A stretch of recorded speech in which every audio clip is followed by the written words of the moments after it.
ఇప్పటి వరకు నేను చాలా పెద్ద ఆత్మల్ని పట్టుకున్నాను. ఇది పిల్ల ఆత్మ. ఇదెంత నాకు పిచ్చుక మీద బ్రహ్మాస్త్రం వదులుతున్నావు. సరే, నా శక్తి ఏంటో చూపిస్తాను అని చెండ లోపలికి వస్తూ ఉంటాడు. ఇక బాగి ఏమో సార్ ఇదిగోండి కాఫీ తాగండి అని ఇవ్వడంతో అమర్ కాఫీ తాగుతూ ఉంటాడు.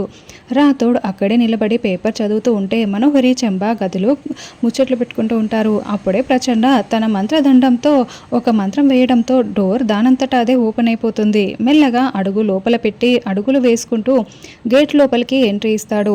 అయితే ఎప్పుడైతే ప్రచండ గేటు లోపల అడుగు పెడతాడో అప్పుడే ఉన్నట్లుండి గాలి బాగా వస్తూ వాతావరణం అంతా ఒక్కసారిగా మారిపోతూ ఉంటుంది. ఏంటబ్బా ఇలా గాలి వస్తుంది అని బాగి రాథోడ్ అమర్ ముగ్గురు చాలా షాకింగ్గా చూస్తూ ఉంటారు. మనోహరి చెంబా కూడా ఏంటిదంతా అని అనుకుంటూ గదిలో నుండి బయటికి వస్తూ ఉంటారు.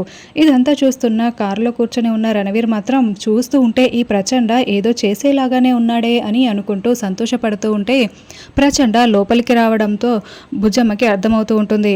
ఏంటి చెంబా ఈ గాలి అని మనోహరి అంటే ప్రచండ వచ్చేస్తున్నాడు, అందుకే ఈ గాలి అని రా వెళ్ళి చూద్దామని ఇద్దరు బాల్కనీలోకి వచ్చి వస్తున్న ప్రచండని చూస్తూ ఉంటారు. అదిగో అని ప్రచండ అని చెంబా చూపిస్తూ ఉంటే బాగి వచ్చి ఆ ప్రచండని అడ్డుకోకముందే మనం వెళ్ళి రిసీవ్ చేసుకుందాం పదా అని మనోహరి అంటుంది. రాథోడ్ ఉన్నట్లుండి ఈ గాలి ఏంటి అని బాగి అంటే గాలే కాదు ఎవరో వస్తున్నారా చూడు మిస్ అమ్మ అని రాథోడ్ అంటాడు. దాంతో అమర్ బాగి రాథోడ్ ముగ్గురు కూడా బయటికి వస్తారు. ఏయ్ ఆగవయ్య, ఎవరు నువ్వు ఇలా అడుక్కోవడానికి నేరుగా లోపలికి వచ్చేస్తున్నావు, ఏదో బయట ఉండే అడుక్కోవాలి కానీ అని రాథోడ్ అంటే నేను యాచకుణ్ణి కాదు అని చెండ అరుస్తూ ఉంటాడు. అవును నువ్వు మాంత్రికుడిలా కనిపిస్తున్నావు అని బాగి అంటుంది. నువ్వు ఆగు బాగి, ఎవరండి మీరు అని అమర్ నార్మల్గా అడుగుతూ ఉంటే అమర్ ఆగు అమర్, అతను యాచకుడో మాంత్రికుడో కాదు, సంపూర్ణేంద్ర స్వామి అంటూ మనోహరి అక్కడికి పరుగులు పెడుతూ వచ్చి చెప్తూ ఉంటుంది. ఏంటి ఈయన సంపూర్ణేంద్ర స్వామియా, అలా కనిపించట్లేదే అని రాథోడ్ అడుగుతూ ఉంటాడు. మూర్ఖుడా, మా వేషాన్ని చూసి అంచనా వేయకు అని అరుస్తూ ఉంటాడు.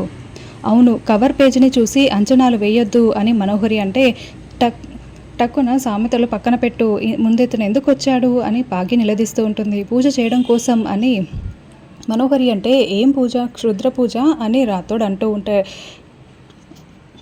చూడు నోరు మూసుకుంటావా రాథోడ్, ఇది నాకు అమర్కి సంబంధించిన విషయం, నువ్వు బాగి ఇన్వాల్వ్ అవ్వకండి అని మనోహరి అంటే చిన్నపిల్లలు ఉన్న ఇంట్లో ఎవరిని పడితే వాళ్ళని రానిస్తే ఎలా మనోహరి అని బాగి అంటుంది.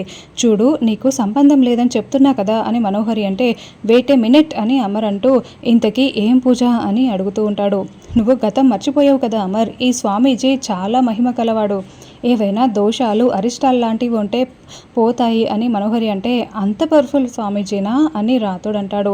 నువ్వు మధ్యలో మాట్లాడకని చెప్పాను కదా అని మనోహరి అరుస్తూ ఉంటే రాథోడ్ కూడా మన ఇంట్లో వాడే కదా మనోహరి అని మాట్లాడితే తప్పేంటని అమర్ అంటాడు. అలా గడ్డి పెట్టండి సార్, అంతా తన పెత్తనమే అనుకుంటుందని బాగి అంటుంది. ఇందులో పెత్తనమేముంది, నేను అమర్ మంచి కోసమే గతం గుర్తుకు వస్తుంది అమర్కి అని మనోహరి అంటుంది. ఏంటి ఇతను పూజ చేస్తే నిజంగా నాకు గతం గుర్తుకు వస్తుందా అని అమర్ అంటే అవునని గతం గుర్తుకు వస్తుంది, మీ భవిష్యత్తు కూడా నీకేంటో తెలుస్తుంది అని మాంత్రికుడు అంటే సార్కి గతం గుర్తుకు వస్తే మనోహరి గారి భవిష్యత్తు తేలిపోతుంది అని రాథోడ్ అంటాడు. సారు ఇలాంటివన్నీ నమ్మరు కాబట్టి ఇలాంటి పూజలు అవసరం లేదు, ముందు మీరు వెళ్ళండి అని బాగి అంటే లేదు ఈ పూజ చెయ్యనివ్వండి అని అమర్ అంటాడు. సార్ మీకు ఇలాంటివన్నీ నమ్మకం లేదు కదా అని రాథోడ్ అంటే మనోహరి నమ్ముతుంది కదా, తన ప్రయత్నం ఏదో చేయనియండి అని అమర్ అంటాడు. ఈయనకేం కావాలో అన్ని ఏర్పాట్లు చూసుకో మనోహరి అని అమర్ లోపలికి వెళ్ళిపోతాడు. చెంబా ఈ స్వామీజీకి ఇల్లంతా చూపించు అని మనోహరి చెప్తుంది. ఇందాక అమర్ పువ్విచ్చాడు కదా, నీ తలలో కాదు నీ చెవిలో పెట్టుకో అంటూ మనోహరి లోపలికి వెళ్తూ ఉంటుంది.